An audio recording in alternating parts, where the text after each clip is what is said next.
Thank you, Yaromis. That was amazing. Good morning to all of you and happy Thanksgiving. I'm Kristen Lemkow, CEO of Wealth Management at JP Morgan Chase and proud founding member of the Robin Hood Leadership Council. Each year, we come here and we remember how important it is to see each other as humans first. And that reminder couldn't be more important as we introduce the work of our final honoree this morning, New York Legal Assistance Group, or NYLAG, as they are known to the world. NYLAG is one of the only organizations in New York practicing both family law and immigration law. And what's special is NYLAG goes to where the need is, providing services at more than 150 community sites, courts, hospitals, and libraries. Last year, their staff of 350 impacted the lives of more than 129,000 people. I know there are a lot of math whizzes in this room. That works out to be 370 people, 370 lives per staff member. Over the past 2 decades, Robin Hood has invested nearly $10 million in NYLAG's efforts to combat economic, racial, and social justice. From $250,000 invested in capital projects to seed funding for their legal health program, now taken to scale and fully funded by the City of New York. Robin Hood has intentionally targeted our grants to impact the more than 60% of NYLAG's clients who are immigrant women and survivors of domestic violence or sexual assault. Terrified of being deported or separated from their children, too often these women remain in the shadows without legal representation and no viable pathway out of poverty.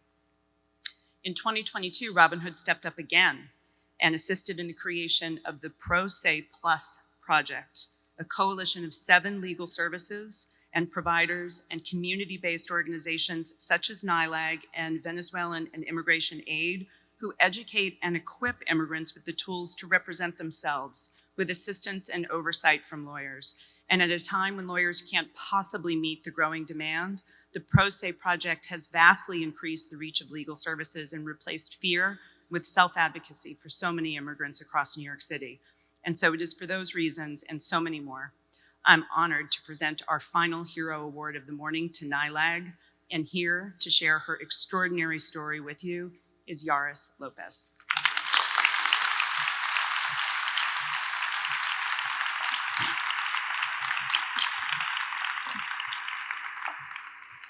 Hi, good morning, everyone. I am so happy to be here to share my story with you today. Even in the worst situations, I have always been able to find what I like to call a little grain of salt. In every experience, there's an opportunity, and New York is the land of opportunities. As a native Garifuna, an indigenous population in Honduras, my family didn't have those opportunities. Many refused to even call me by my name. Black girl, they used to call me. When I was 11, our neighbors saw my younger sister's father pouring gasoline outside of our house. He planned to burn us alive. My mom immediately packed us to leave for the US. I started screaming at her, something I have never done in my life. Why do we have to leave before my 6th graduation? Why can't we take her pretty clothes? She put her hair in ponytails and dressed us in sweatshirts and jeans 3 sizes too big. And then she told us my little sister couldn't come with us. My older sister and I were devastated, but my mom knew we couldn't leave the country with her without her father's permission. So we left her with my aunt. We have no other choice. We rode freight trains, slept outside, walked for days. By the time we got to Mexico, we barely had any food or money left. Grown men started asking my sister and I, at just 11 and 13 years old, what would you do for $20? The cartels are known for kidnapping and sex trafficking young girls, and now I understand why my mom was trying to hide our bodies under layers of clothing in the 90-degree heat. When we finally began to cross the Rio Grande, the water was freezing. The waves could easily carry you away, but my mom never let go of my hand. We went straight to the guards to tell them our names and our reasons for seeking asylum. If you ever saw the kids in cages on the news, that's where our American story began. In La Hielera, the icebox. There are no windows, no clocks, and you are barely allowed to go to the bathroom. We have nothing but foil blankets and food that has been expired for 2 months. I didn't understand English, but I could read that. When we were finally released, they gave us a sheet of paper saying we needed to appear in court, but it didn't say where or when. They were supposed to contact us, but we have no address and no phone number. By the time I was enrolled in middle school, we were homeless, sleeping in parks and trying to get into shelter. But within 8 months, I was speaking English. After a year, my mom met someone and we moved in with him. One day I called her on my way to the library. My mom always picks up the phone, but she wasn't answering. Just go to the library, I told myself. Call her later. But something didn't feel right. I went home and she was unconscious. The man she was seeing, he got violent. I called 911, and once the police got involved, we met Allison from NYLAG. She advocated for us in the persecution of my mom's abuser. She also found out we all had deportation orders on file with the court. We had no idea. Allison rescinded our deportation orders and reopened our case so we could have her day in court. My mom had to stay outside. If she set foot in the courtroom, she could have been deported immediately. My sister and I were so scared. But when I saw Allison confident arguing our case before the judge, my fear turned into curiosity. I thought to myself, I want that.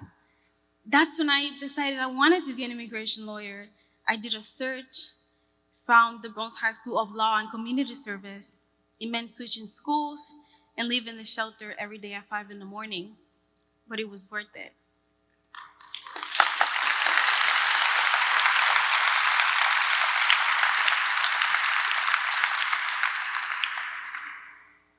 I joined mock trial and started helping Allison navigate our legal case, translating every document for my mom. NYLAG helped us get medical care and therapy, secure work permits and our social security numbers. They got us MetroCard and food.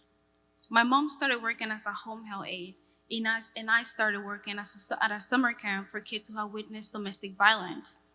By senior year, we still didn't have housing, but I started setting up college tours and trying to find financial aid. Then something incredible happened. My little sister crossed the border in Texas as an unaccompanied minor. With NYLAG support, she was granted asylum within months. That was the legal status we needed to secure housing vouchers.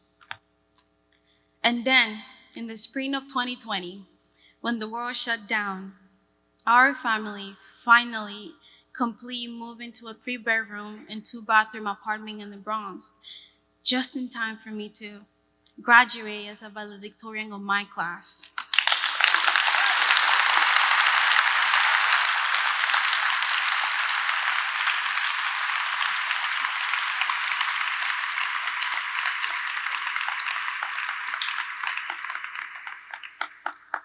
I was accepted to 12 colleges,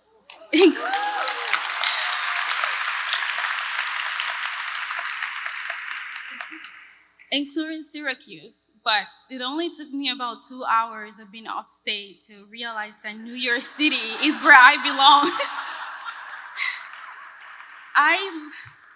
I love the city that never sleeps. I get hungry at 2 in the morning. I need my bodegas, my bubble tea from Queens, but mostly, I love that New York has a history of being immigrant friendly. And thanks to NYLAG, that history becomes my family's reality. Last year, I started volunteering at the Prostate Plus project, funded by Robin Hood. I got to file my first 589 application. I helped serve as a translator for a Venezuelan victim of torture in preparation for her trial. Usually, you have to be a law student to do that, but Allison knew I was up to the task.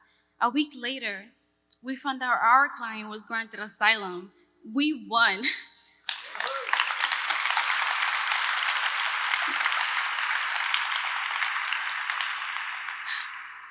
As an immigrant, you're always fighting the stereotype that you're a burden.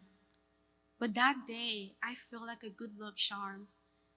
This spring, I will graduate from Lehman College.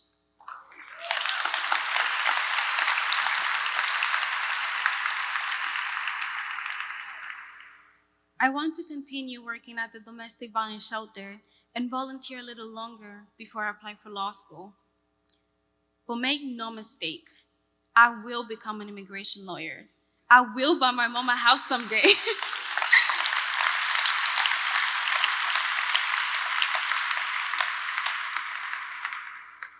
I will also ensure that all of this has been worth it, not just for me, but for the thousands of immigrants fleeing discrimination and violence that come after me. Without NYLAG, we wouldn't just have been deported back to Honduras. We would have been deported back to our death. Allison, today is about heroes, and you are mine. I have learned so much from you. Thank you. To my mom, who's here today, you got us here, and everything that I have is because of you. I love you so much. I want to thank Robin Hood and all of you for giving us the opportunity to live in New York, the city of immigrants. Now it's my turn to add my little grain of salt, and that's exactly what I intend to do. Thank you so much. Thank you.